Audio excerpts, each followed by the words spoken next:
All right, guys, so we're back with another little clip here. We're here with Bob. Every time I come to Ohio, I'm impressed with Bob. He's one I've wanted to get to know more.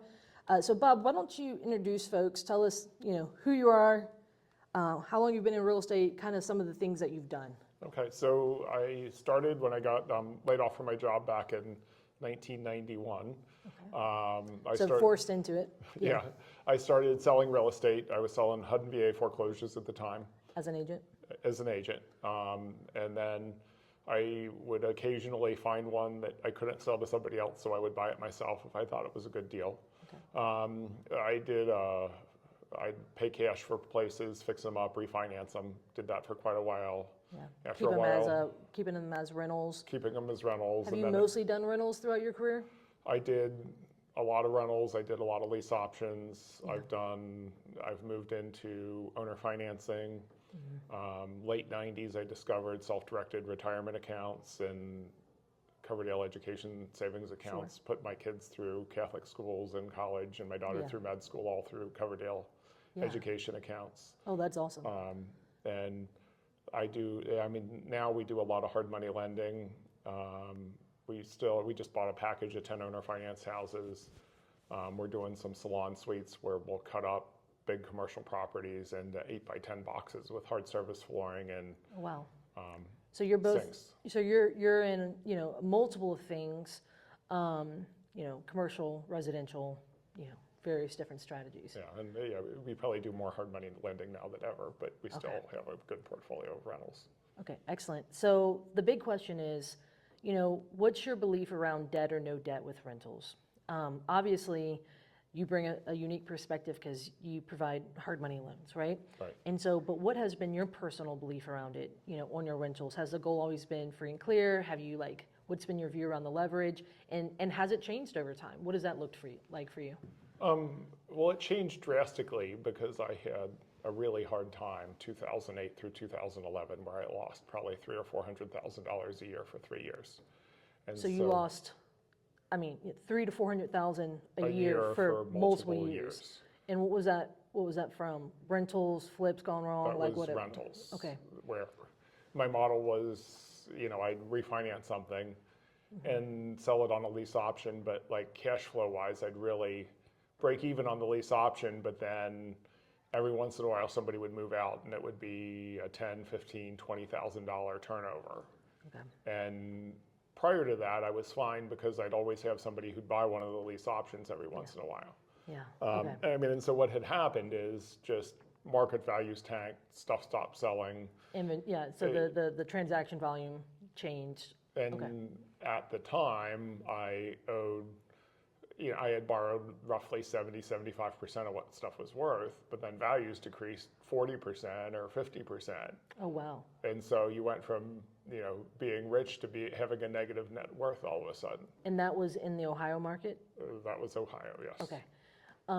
So obviously that, you survived that, right? Correct. You were just bleeding. I was hustling. You were hustling. How were you making? You mind if I ask? How were you making up those losses? Were you working a job? Were you doing short-term real estate deals? Like Vina was talking about, wholesaling or whatever. So I had some stuff that wasn't leveraged, so I borrowed money against some of that stuff. Okay.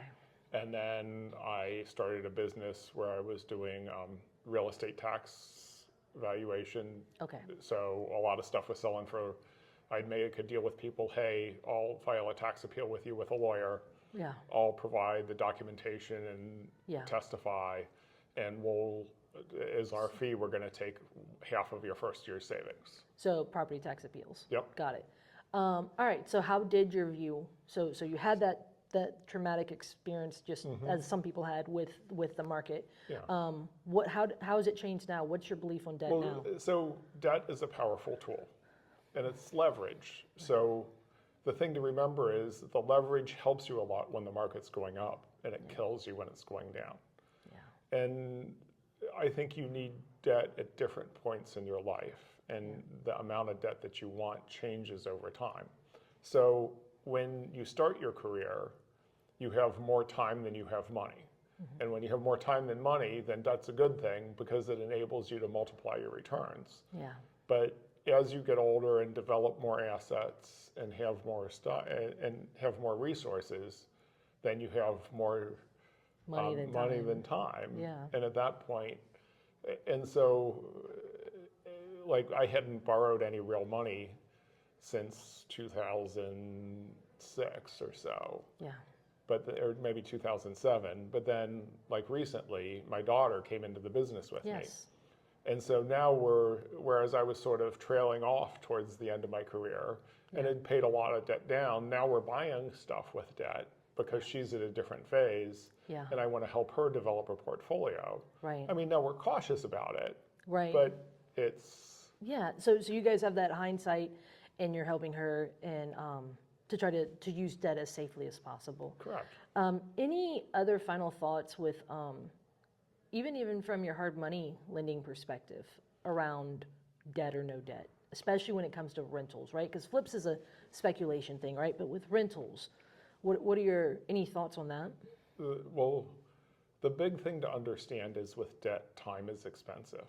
And everybody always thinks that things take less long than they do. Yeah.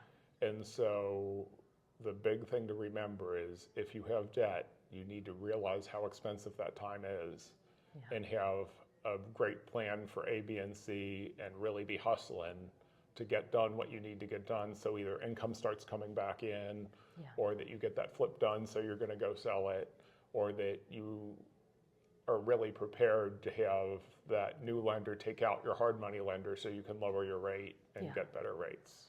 So. I think that's key. I appreciate the wisdom you shared, and even just the vulnerability of sharing about the markets, because so many people they've been so saturated with just the good markets we've had the last, however long the run has been. So I appreciate you sharing that. Anything else you want to share before we finish up?